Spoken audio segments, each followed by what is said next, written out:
Hi, everybody. My name is Sarah, and this is Instacart Pearls of Wisdom. Do you have a little cuppa? I got my cuppa. Wicked Joe's French roast coffee, don't you know? So, the reason I started this channel a couple of days ago was because I'm in Instacart hell right now. I've got ratings that, a couple of people gave me a 3 a few months ago, a couple of people gave me a 4 a couple of months ago. I'm just, of course, beside myself, as many of you have already experienced. And so, I do everything possible. I chat with them. I find replacements. I send photos. I go from one end of the store to all this stuff. I mean, it's like I don't even like to whine anymore because I don't like myself when I do it. But it's digging myself out of the hole. And so I watched Jen on the Go yesterday, who was definitely, the foundation of my sanity with Instacart. She's a great woman. And so I started doing like really wonderful things for myself. I had a half-hour drive to get to the first order of the day. I kind of like let that determine where I'm going to go and let it unfold from there because I'd rather be busy than waiting for the plum offer at 7 in the morning. I'm like chomping at the bit. I'm ready, right? And so I'm heading there, and all of a sudden I hear this man on the radio. I decide I'm going to listen to the radio and music. I'm a talk radio person, talk sports, talk politics, stuff like that. But when I need to get into that up thing, I listen to, the top 40. I'm 70 and I'm listening to the top 40. I know, get a life. But I love BTS, and there's nothing like, dynamite to just like get me out of the funk into the funky, right? So I'm listening to it and I'm feeling really great. I wore my favorite Chanel perfume yesterday, even though nobody else would know that. I put on a couple of pieces of my favorite jewelry, even though my usual shopper mode is like this, no makeup, no jewelry, just, let me just work mode.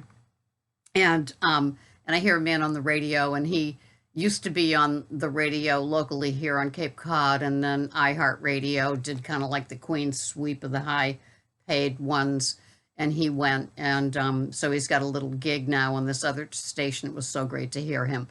And so little nice things happened, and I practiced a lot of what Jen on the Go always says. It's like I if you can't get a great rating, it's out of our control, right? And so it's like kill them with kindness, kill them with professional customer service. And so that's what I did. It's like, but it's what I always do. So I wonder if it's just the misery in other people's lives. They've like had it. The weather, it's bleak, it's winter, it's cold, it's windy, it's icy, it's rainy, it's snowy, it's all that stuff. And so they're just miserable in their lives too as customers. And aren't we just the perfect inside of the sandwich, right? We're just a faceless person that does their work. And I kind of think the thing that I found with, I was going to say elderly, but I'm 70, I guess I'm one of them, is that if they've been on their own personal choice of lockdown for months and months and months, I think they don't get a grasp of the inventory of the stores. Have you noticed that too? Where it's kind of our fault that they don't have the right yogurt or the right flavor yogurt or, just certain things. The shelves are bare oftentimes. And the Cape is a seasonal place, but what does that mean anymore, right? And so, the shelves sometimes get bare. I don't think that they hire the people to do the overnight stocking as much as they would, as we call it down here in Touristville, like in season, where there's so much stuff coming off the shelves that they just have people overnight, just, they each have their own aisle. I mean, that's how it was when I used to deliver newspapers in the middle of the night in the 24-hour places. They each had somebody different on each aisle with their own boombox blaring, stocking the shelves.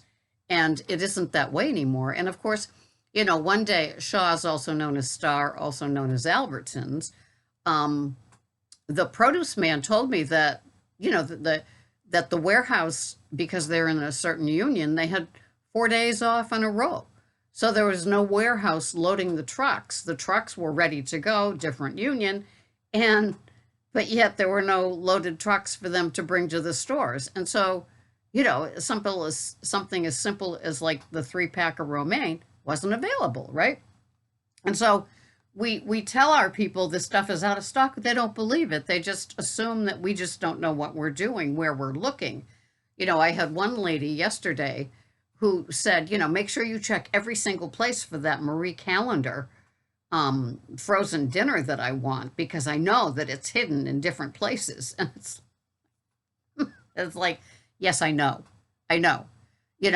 If you look in every single freezer area, it's like, if you know your stores, let's face it, if you're in them, every single day, you get to know the layout, even different stores. And I know that they've been resetting, especially the Stop and Shops, all the aisles recently, and it's been a shopper's nightmare, as most of you can attest to. But I kind of think that the people that aren't in it every day tend to not realize what it's like for us as a shopper, to, I'm sorry, the item isn't here. They don't have your favorite kind of whole wheat bread. They have cracked, they have split, they have multi, but they don't have 100% whole wheat in the brand that you want. Would you like this or that? I mean, sometimes I take, 3 replacement photos, and then at the end of it all, they give me a 4 and lower the tip, right? It's like, I mean, I even have gotten newspapers for people. I've even done the Starbucks part of the store that has a Starbucks in it for them, and they've given me the cash for it. I'm sure all of you have done the same sort of thing, where you reach out and you just give 100% over the top customer service. My whole background is, waiting on tables, being a bartender, working for catering companies, delivering newspapers. I've always been in a customer service based profession, even if it's the lowest paying thing on the totem pole. I've always taken it as my job. And so it's just interesting being in a place where, I have no customer support is really it's really shopper no support, customer support, right? Shopper no support. And then the customers who can just willy-nilly just give you a rating because the store didn't have their Marie Calendar for them, even though you've done everything you possibly can. It's like, how many pictures can you take, of like, you could try this, there's this type of beef, but there isn't that type of beef, frozen dinner. Anyway, just a vent. And I know that if you're invested in your position as a shopper enough to watch videos, then you're invested and you're doing probably a 5-star job every single day. But there's so many determinants that are like out of your hands. It's just frustrating, which is why I started this this crazy channel, just to vent, commiserate, have a community of people where we support each other. Like Jen on the Go is a terrific supporter of all the shoppers, and that's how I feel too. So I'm really happy that you joined me here today. My name is Sarah, and this is Instacart Pearls of Wisdom. And I will see you here the next time, probably in my bathrobe, most likely drinking Wicked Joe's organic coffee, don't you know, from up in Maine. Thank you so much for watching. I'll see you the next time. Bye-bye for now.